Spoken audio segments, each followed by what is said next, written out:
नमस्कार दोस्तों, आप देख रहे हैं रॉयल बुलेटिन। मैं हूं आपके साथ प्रिया शर्मा। असम के दरांग जिले में आज प्रधानमंत्री नरेंद्र मोदी ने स्वास्थ्य क्षेत्र से जुड़ी कई बड़ी परियोजनाओं की आधारशिला रखी है। इस मौके पर उन्होंने जनसभा को संबोधित करते हुए जहां देश में स्वास्थ्य सेवाओं में हुए बदलाव की चर्चा की है, वहीं कांग्रेस पार्टी पर भी कड़ा प्रहार किया है। पीएम मोदी ने कहा कि बीते 11 वर्षों में मेडिकल, शिक्षा और स्वास्थ्य ढांचे को लेकर जो काम हुआ है उतना पिछले 65 वर्षों में भी नहीं हुआ। दरांग की इस ऐतिहासिक सभा में प्रधानमंत्री नरेंद्र मोदी ने कहा कि भारत में हाल के वर्षों में स्वास्थ्य और चिकित्सा सेवाओं के क्षेत्र में बड़ी छलांग लगाई है। पहले इलाज के लिए आम लोगों को बड़े शहरों का रुख करना पड़ता था, जो बेहद महंगा साबित होता था, लेकिन अब हालात बदल रहे हैं। उन्होंने बताया कि केंद्र सरकार ने देश भर में एम्स और मेडिकल कॉलेजों का नेटवर्क तेजी से बढ़ाया है, जिससे कि स्वास्थ्य सेवाएं आम लोगों की पहुंच में आ गई हैं। पीएम मोदी ने कहा, असम में विशेष रूप से कैंसर अस्पतालों की स्थापना की गई है। बीते 11 सालों में मेडिकल कॉलेजों की संख्या दोगुनी हो गई है। आज़ादी के 60-65 वर्षों में जितने मेडिकल कॉलेज बने थे, उतने ही कॉलेज हमने सिर्फ 11 सालों में बना दिए हैं। पीएम मोदी ने यह भी स्पष्ट किया कि उनकी सरकार का लक्ष्य केवल परियोजनाओं का शिलान्यास करना नहीं, बल्कि उन्हें समय पर पूरा कर जनता तक पहुंचाना है। उन्होंने भरोसा दिलाया कि असम में हो रहे इस स्वास्थ्य और मेडिकल शिक्षा से जुड़े प्रोजेक्ट्स से आम लोगों को बेहतर इलाज मिलेगा और युवाओं को रोजगार और शिक्षा के नए अवसर प्राप्त होंगे। अन्य जनप्रतिनिधि और लगातार बारिश के बावजूद भी इतनी बड़ी तादाद में आप सब आशीर्वाद देने आए, ऐसे मेरे प्यारे भाइयों बहनों, नमस्कार।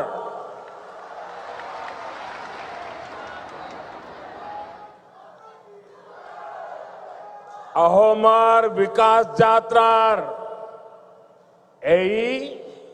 ऐतिहासिक दिन टूत दरभंगा सिर लौकते हमाग्र ओहोम बासिक में आंतरिक उलोगारू अभिनंदन जोनाइशु।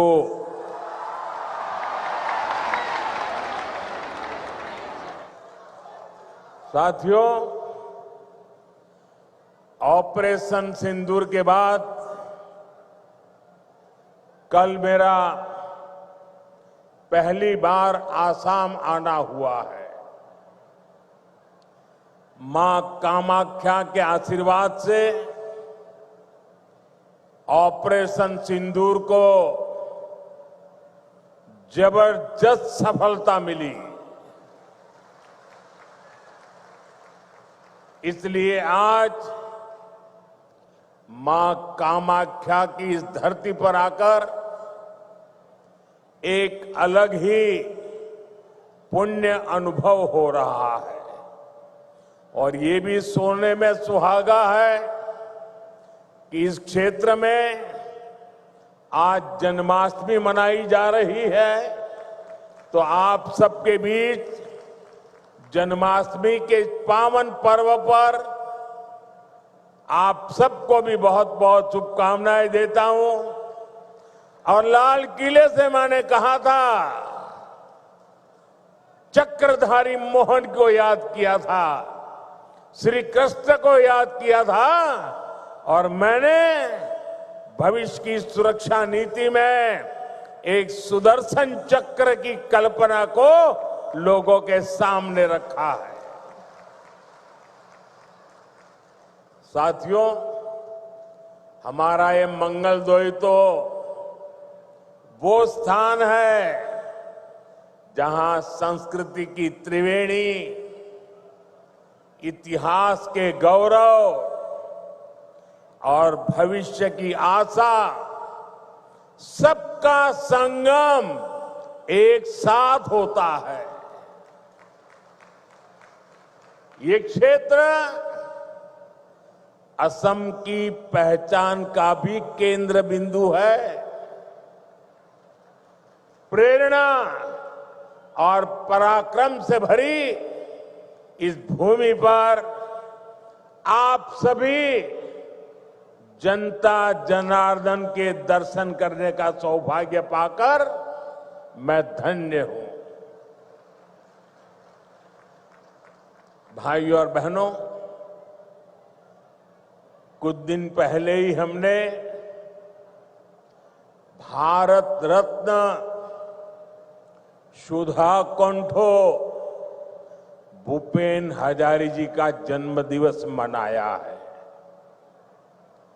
कल उनके सम्मान में हुए एक बहुत बड़े कार्यक्रम का हिस्सा बनने का अवसर मुझे मिला। असम की ऐसी महान संतानों ने, हमारे पूर्वजों ने जो सपना देखा था, आज बीजेपी की डबल इंजन सरकार उसको पूरी ईमानदारी से पूरा करने में जुटी है। भाइयों बहनों, कल जब मैं भूपेन दा की जन्म शताब्दी वर्ष के कार्यक्रम में था, तो रात को मुझे मुख्यमंत्री जी ने एक बात बताई और आज सुबह मुझे वो वीडियो भी दिखाया। ये देख करके मुझे बहुत गहरी चोट पहुंची।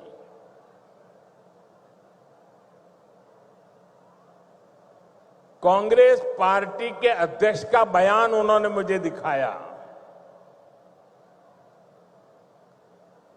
जिस दिन भारत सरकार ने इस देश के महान सपूत, असम के गौरव भूपेन दा हजारिका जी को भारत रत्न दिया,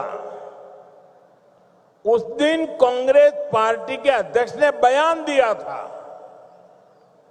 उस समय मेरे ध्यान में नहीं आया था, आज मुझे वो दिखाया गया। कांग्रेस पार्टी के अध्यक्ष ने कहा था कि मोदी नाचने गाने वालों को भारत रत्न दे रहा है। साथियों,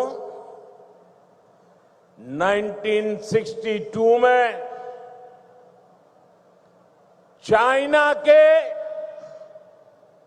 साथ जो जंग हुआ, उसके बाद पंडित नेहरू ने जो कहा था, वो घाव नॉर्थ ईस्ट के लोगों के वो घाव आज भी नहीं भरे हैं। और उस घाव पर कांग्रेस की वर्तमान पीढ़ी भी नमक छिड़कने का काम कर रही है। मैं आमतौर पर मुझे कितने ही गालियां दे, मैं तो भगवान शिव का भक्त हूं, सारा जहर निगल देता हूं।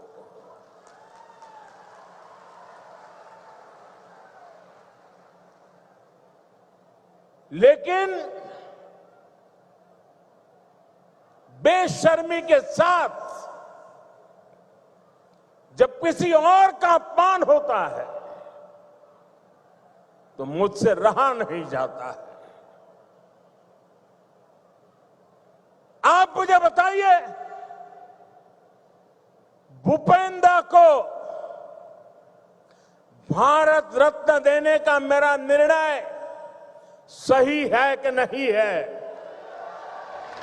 पूरी ताकत से बताइए, सही है कि नहीं है? भूपेन दा को भारत रत्न दिया, उसका कांग्रेस ने मखौल उड़ाया, वो गलत किया कि नहीं किया? असम के बेटे का, भारत के सपूत का कांग्रेस ऐसे अपमान करती है, बहुत दर्द होता है। साथियों, मैं जानता हूं इनकी पूरी इकोसिस्टम आज टूट पड़ेगी मुझ पर कि मोदी फिर से रोना रोने लगा। मेरे लिए तो जनता जनार्दन ही मेरा भगवान है, और मेरे भगवान के पास जाकर के मेरे आत्मा की आवाज वहां नहीं निकलेगी तो कहां निकलेगी। यही मेरे मालिक है, यही मेरे पूजनीय है, यही मेरा रिमोट कंट्रोल है। मेरा और कोई रिमोट कंट्रोल नहीं है। 140 करोड़ देशवासी मेरा रिमोट कंट्रोल है। और इनका तो अहंकार इतना है कि नामदार जब कामदार की पिटाई करते हैं और दर्द के कारण अगर कामदार के मुंह से दर्द की आवाज निकल जाए तो उस पर ज्यादा जुल्म करते हैं कि तुम्हें रोने का भी अधिकार नहीं है। तुम नामदार के सामने कामदार होकर के कैसे रो सकते हो। ऐसा अहंकार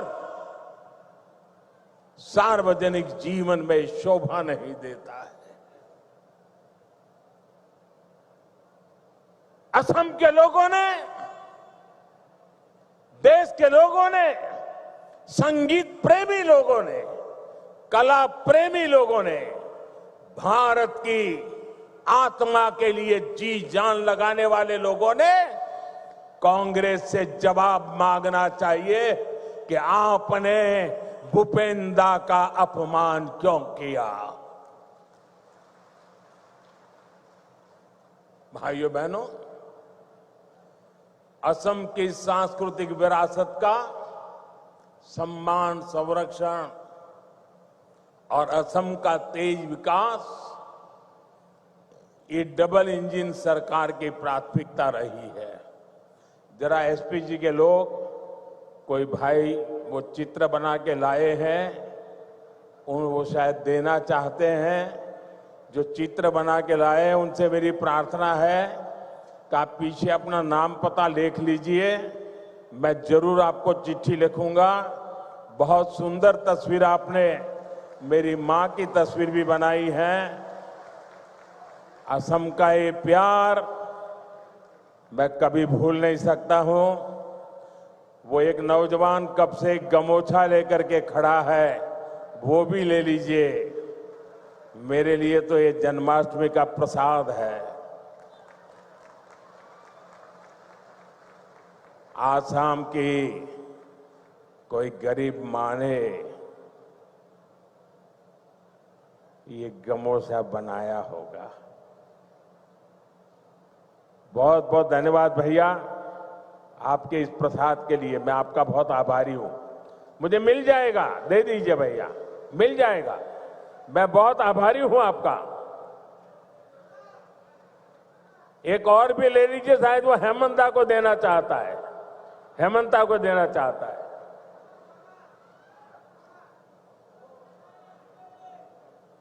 ठीक है, जहां जाना है सही जगह पे जाएगा। बहुत आपका प्यार के लिए धन्यवाद नौजवान।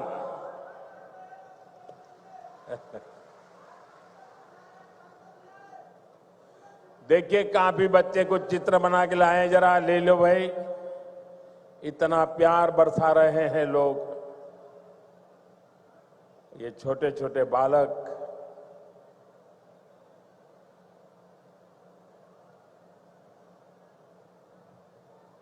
ऐसा सौभाग्य कहां मिलता है भाई। थैंक यू दोस्त, थैंक यू भैया, थैंक यू। आप दोनों भाई हैं क्या? नहीं? वाह, तो दोनों काली टी शर्ट पहन के आए हैं। लेकिन बहुत बहुत धन्यवाद दोस्तों। साथियों, सरकार और असम वासियों के साझा प्रयासों से आज असम देश और दुनिया में धूम मचा रहा है। देखिए भाई, ये बेटी कुछ लेके आई है, ले लीजिए। बेटी को तो बिल्कुल निराश नहीं कर सकते। थैंक यू बेटा। बेटे अपना नाम लिखा है पीछे? अगर नाम लिखा है तो मैं चिट्ठी लिखूंगा। अपना नाम पता लिख दो बेटा।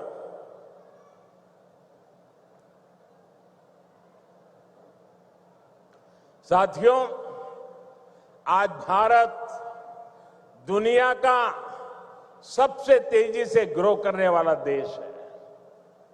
वहीं असम भी देश के सबसे तेजी से ग्रो करने वाले राज्यों में एक बन गया है।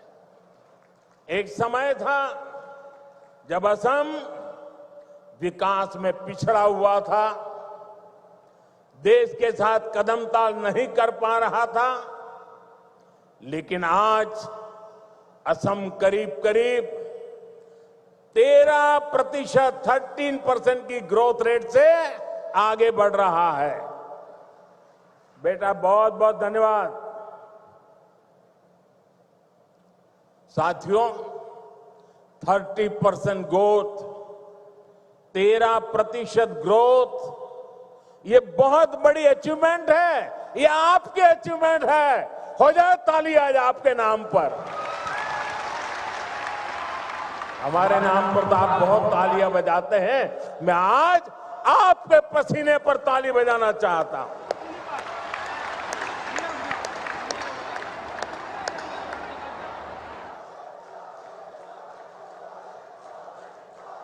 ये सफलता असम वासियों के परिश्रम और बीजेपी की डबल इंजन सरकार के साझा प्रयासों का परिणाम है। मुझे खुशी है कि असम की जनता इस पार्टनरशिप को लगातार मजबूत कर रही है। इसलिए तो हर चुनाव में हेमंता जी और उनकी टीम को बार बार भारी समर्थन मिल रहा है। हाल में हुए पंचायत चुनावों में भी असम ने हम सभी को ऐतिहासिक विजय दिलाई है, अपना आशीर्वाद दिया है। साथियों, भाजपा सरकार असम को भारत के विकास का ग्रोथ इंजन बनाने के लक्ष्य के साथ काम कर रही है। आज का ये कार्यक्रम भी हमारी इसी संकल्प का हिस्सा है। अभी कुछ देर पहले इस मंच से करीब 6,500 करोड़ रुपए की विकास योजनाओं का शिलान्यास हुआ है। हमारी डबल इंजन सरकार असम को टॉप के कनेक्टेड स्टेट और टॉप के हेल्थ केयर हब के रूप में विकसित कर रही है। ये प्रोजेक्ट्स इसी संकल्प को और सशक्त करेंगे। आप सभी को दरांग मेडिकल कॉलेज और अस्पताल के लिए, हाईवे के लिए, रिंग रोड के लिए बहुत बहुत बधाई। साथियों, पूरा देश आज विकसित भारत के निर्माण के लिए एकजुट होकर आगे बढ़ रहा है। खास तौर पर हमारे जो नौजवान साथी हैं, उनके लिए विकसित भारत सपना भी है और संकल्प भी है। और इस संकल्प की सिद्धि में हमारे नॉर्थ ईस्ट की बहुत बड़ी भूमिका है। ये मैं सिर्फ इसलिए नहीं कह रहा हूं कि मुझे आप लोगों के प्रति बहुत प्यार है, बहुत सम्मान है, नॉर्थ ईस्ट के प्रति मेरा लगाव है, सिर्फ इसलिए नहीं कह रहा हूं। मैं इसलिए कह रहा हूं, इसके पीछे ठोस कारण है। आजादी के बाद बड़े शहर, बड़ी इकोनॉमी, बड़े बड़े कारखाने पश्चिम और दक्षिण भारत में ही विकसित हुए। इस दौरान पूर्वी भारत का बहुत बड़ा इलाका, बहुत बड़ी आबादी विकास की दौड़ में पीछे रह गई। अब भाजपा सरकार इस स्थिति को बदल रही है। 21वीं सदी के 25 साल बीत चुके हैं। जिस 21वीं सदी के हम गीत गाते रहे ना, कांग्रेस के जमाने से सुन रहे थे 21वीं सदी आ रही है, 21वीं सदी आ रही है। आकर के भी 1/4 समय तो पूरा हो गया। अब 21वीं सदी का ये अगला हिस्सा ईस्ट का है, नॉर्थ ईस्ट का है। अब आपका टाइम आया है। असम का नॉर्थ ईस्ट का समय आया है। आपका समय आया है। मेरे नौजवानों, अब समय आपकी मुट्ठी में है। भाई एक और बच्चा कुछ लेके आ गया, ले लीजिए भाई।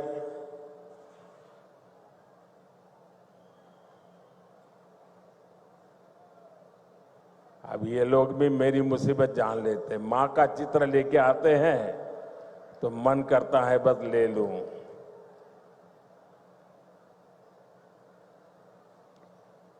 दे दो बेटे, ये मेरे साथी हैं। पीछे अपना नाम पता लिख लेना, मैं कलेक्ट कर लूंगा इसको, आपको चिट्ठी लिखूंगा। जरा ये लेकर के दे दीजिए भी एसपीजी वालों को। साथियों, किसी भी क्षेत्र के तेज विकास के लिए तेज कनेक्टिविटी बहुत जरूरी है।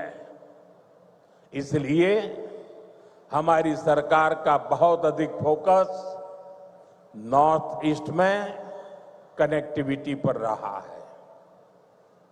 रोड, रेल, एयर जैसी physical connectivity, 5G, internet, broadband जैसी डिजिटल कनेक्टिविटी, इससे आप लोगों को सुविधा मिली, जीवन आसान हुआ, बिजनेस करना आसान हुआ। इस कनेक्टिविटी से आप लोगों के लिए घूमना फिरना आसान हुआ, टूरिज्म का विस्तार हुआ और इसने यहाँ के हमारे नौजवानों के लिए नौकरी के, रोजगार के नए अवसर भी बनाए। साथियों, कनेक्टिविटी के इस महाअभियान का असम को भी बहुत लाभ मिला है। मैं आपको एक उदाहरण देता हूं। आजादी के 6 दशक तक दिल्ली में कांग्रेस की सरकार रही। असम में दशकों तक कांग्रेस रही, लेकिन कांग्रेस ने 60-65 सालों में ब्रह्मपुत्र पर सिर्फ 3 पुल बनाए। 60-65 साल में 3। फिर आपने हमें सेवा करने का मौका दिया और 1 दशक में हमारी सरकार ने 6 बड़े ब्रिज बना दिए। 6 बड़े ब्रिज। अब मुझे बताइए, इतना काम करेंगे तो आप खुश होंगे कि नहीं होंगे? आपके आशीर्वाद मिलेंगे कि नहीं मिलेंगे? आपका प्यार मिलेगा कि नहीं मिलेगा? आप खुश हैं ना? मैं और भी काम करना चाहता हूं, बस आशीर्वाद देते रहिए।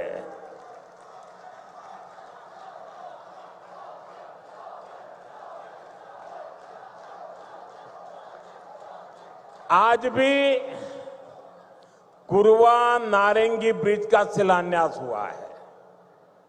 इस ब्रिज से गुवाहाटी और दरांग के बीच की दूरी कुछ ही मिनट की हो जाएगी।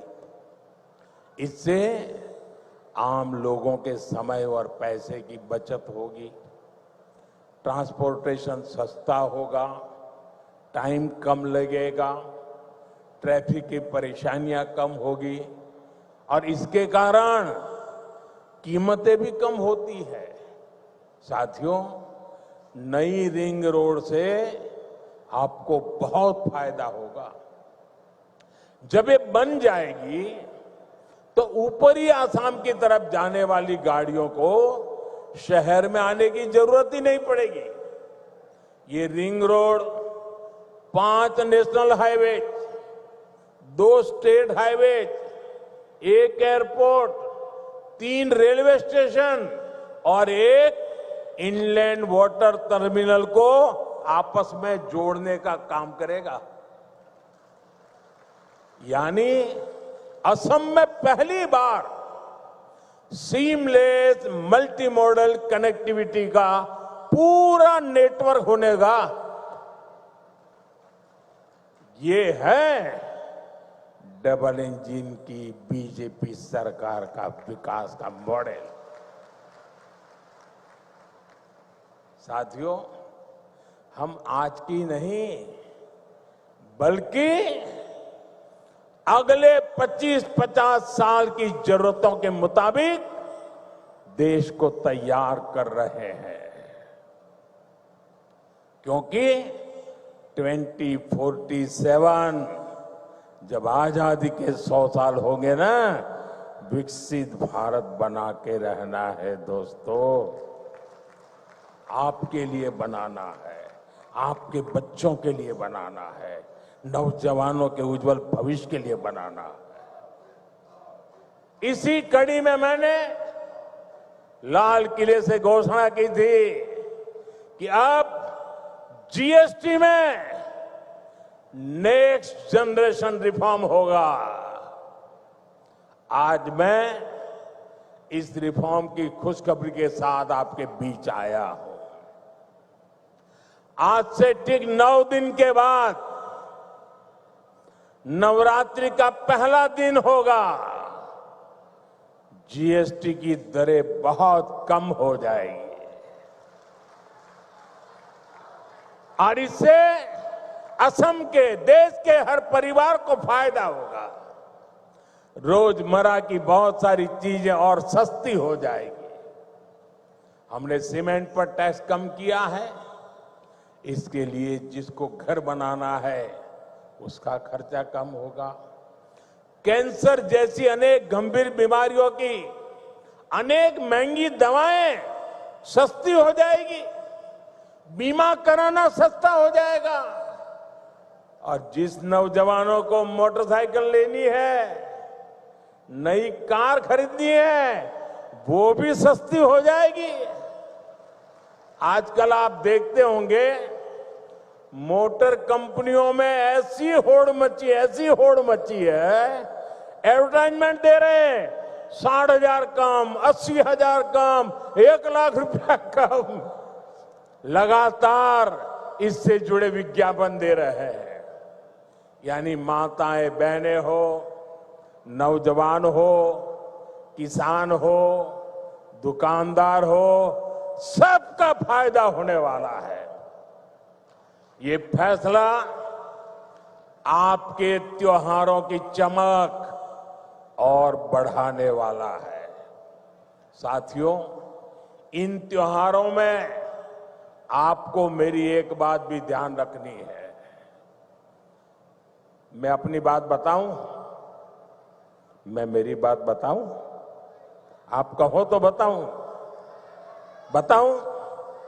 सबके सब हाथ ऊपर करके बताइए, बताऊं? मेरी बात मानोगे? बैठो बेटा, बैठो। थैंक यू बेटा, थैंक यू। उसको तकलीफ मत दीजिए, उसको शारीरिक तकलीफ है, प्लीज उसको परेशान मत कीजिए। ले लेंगे। जरा कैमरामैन वो चिट्ठी ले लो, उनसे चिट्ठी ले लो। कोई नौजवान, बैठो बेटा, आप परेशान मत होना, उसको परेशान मत कीजिए। अरे भाई, उसको तकलीफ हो रही है भाई। मेरा प्रणाम भैया, उसको परेशान मत कीजिए प्लीज। उसको मुझे अच्छा नहीं लगता है भैया, प्लीज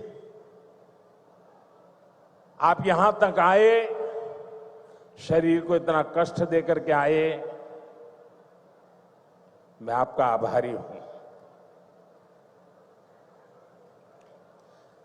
साथियों, जरा फिर से हाथ करके बताइए, मैं जो कहूंगा मेरी बात मानोगे? ऐसा नहीं, सबका हाथ ऊपर होना चाहिए, उधर भी उधर भी। मेरी बात मानोगे? पक्का मानोगे? इतना कर लीजिए, देश आगे बढ़ जाएगा। तो मेरे लिए नहीं, मैं आपसे देश के लिए मांग रहा हूं। मैं आपसे आपके बच्चों के उज्जवल भविष्य के लिए मांग रहा हूं। और मैं आपसे यही कहता हूं कि आप मुझे वादा कीजिए, अब जो भी खरीदेंगे वो स्वदेशी होगा। खरीदेंगे, स्वदेशी खरीदेंगे, मेड इन इंडिया खरीदेंगे। और मेरी स्वदेशी की व्याख्या बहुत सिंपल है। कंपनी किसी भी देश से क्यों ना आई हो, नाम किसी भी देश का क्यों ना हो, लेकिन वो हिंदुस्तान में ही बना होना चाहिए। पैसा दुनिया के किसी भी देश ने लगाया हो, लेकिन पसीना मेरे देश के नौजवानों का होना चाहिए।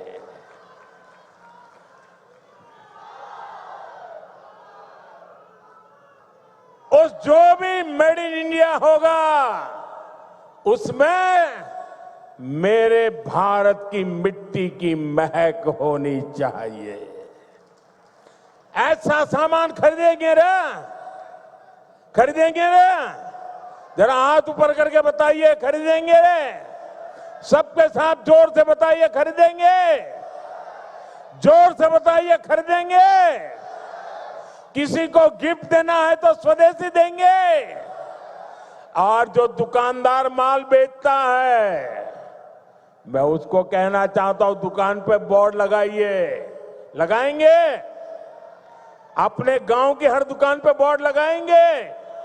उस पर बोर्ड लगाइए, गर्व से कहो ये स्वदेशी है। गर्व से कहो ये स्वदेशी है। देखिए, स्वदेशी की ताकत मैं बताता हूं।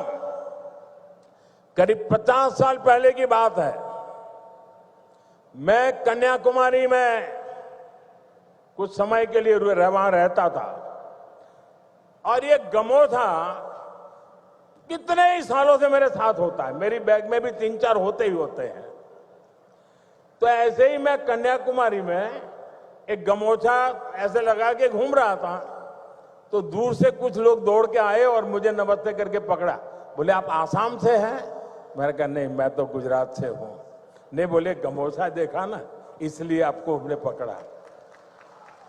ये ताकत होती है मिट्टी की, स्वदेशी की ये ताकत होती है। कोई पहचान नहीं थी, लेकिन आसाम के लोगों का उस दिन मुझ पर इतना प्यार उमड़ गया, क्योंकि मेरे गले में गमोछा था। दोस्तों, ये ताकत होती है। और इसलिए मैं कहता हूं,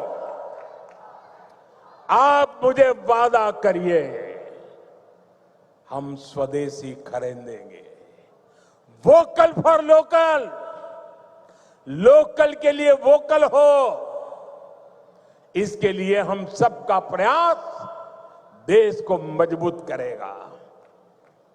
साथियों, बीते सालों में एक और सेक्टर में बहुत बड़ा काम देश में हुआ है।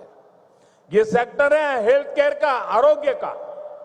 हमारे अस्पताल होते थे तो बड़े शहरों में, वहां इलाज कराने जाते थे तो बहुत महंगा पड़ता था।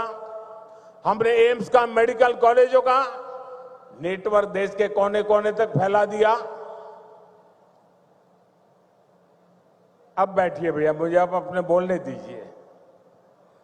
अब बैठिए, आप बैठिए, आप बैठिए, आप बैठिए। अरे उसको परेशान कर रहे हैं आप लोग। भाई कैमरामैन, उनसे चिट्ठी ले लेना। मेरे इन दिव्यांग भाइयों को क्यों परेशान करते हैं आप? थैंक यू दोस्त।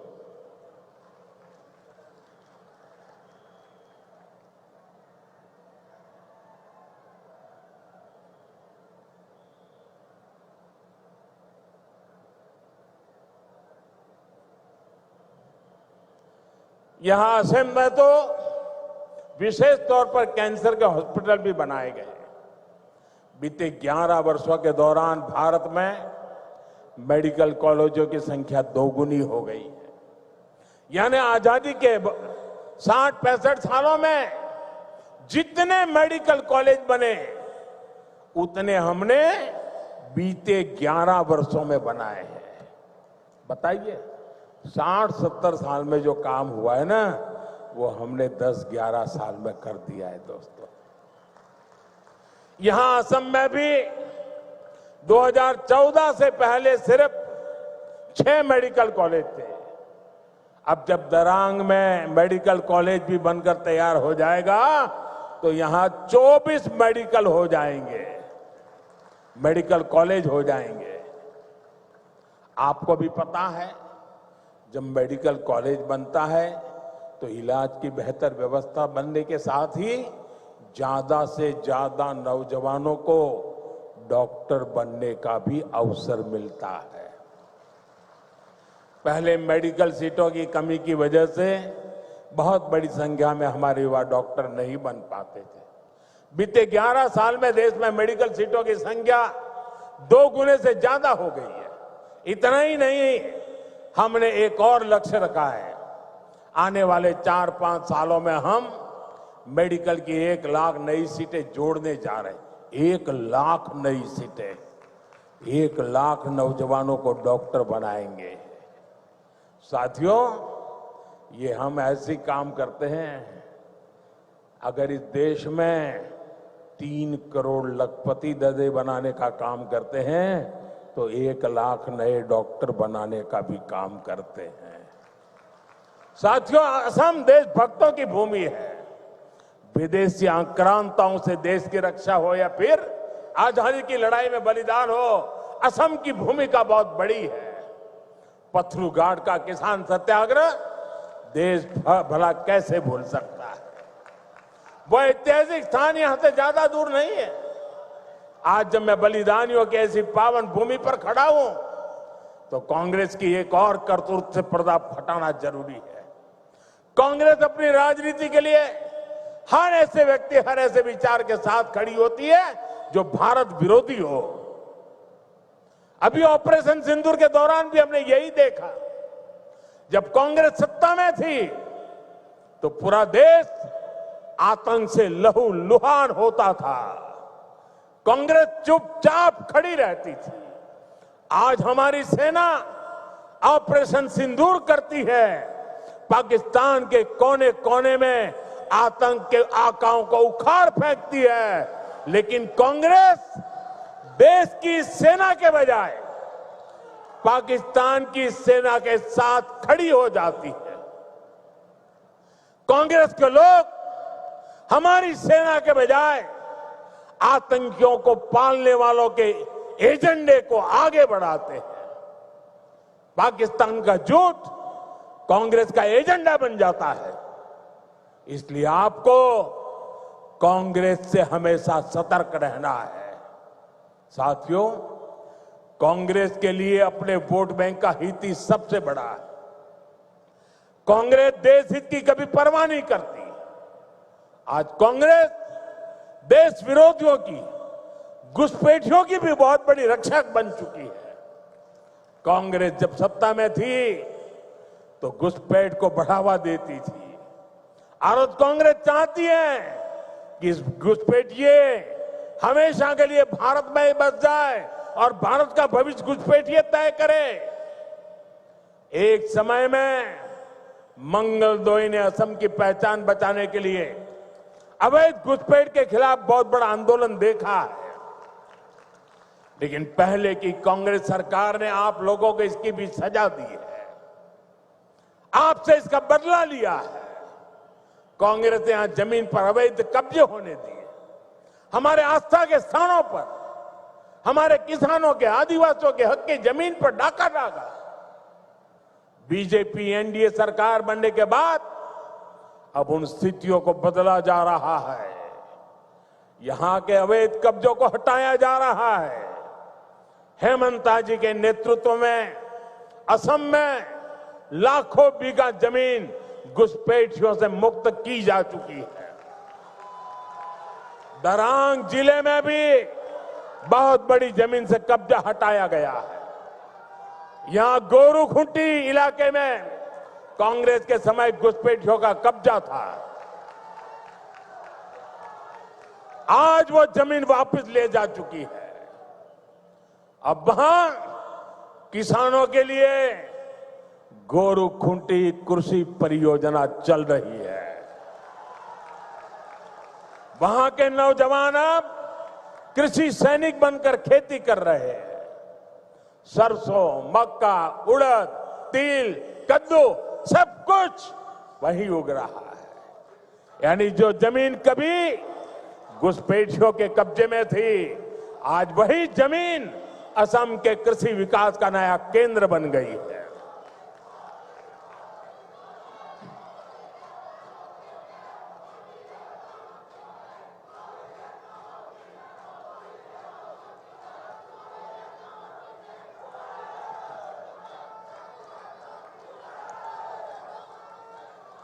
साथियों, भाजपा की सरकार घुसपैठियों को देश के साधनों, संसाधनों पर कब्जा नहीं करने देगी। भारत के किसानों, भारत के नौजवानों, हमारे आदिवासियों का हक हम किसी को नहीं छीनने देंगे।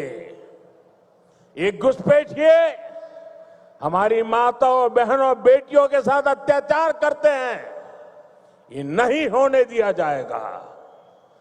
घुसपैठियों के माध्यम से बॉर्डर के इलाकों में डेमोग्राफी बदलने की साजिशें चल रही है।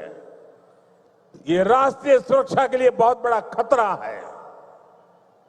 इसलिए अब देश में एक डेमोग्राफी मिशन शुरू किया जा रहा है।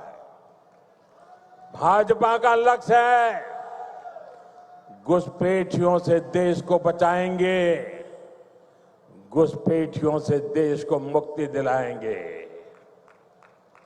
और मैं उन राजनेताओं को भी कहना चाहता हूं, आप जो चुनौती लेकर के मैदान में आए ना, मैं सुना तान करके उस चुनौती को स्वीकार करता हूं। और लिख लो,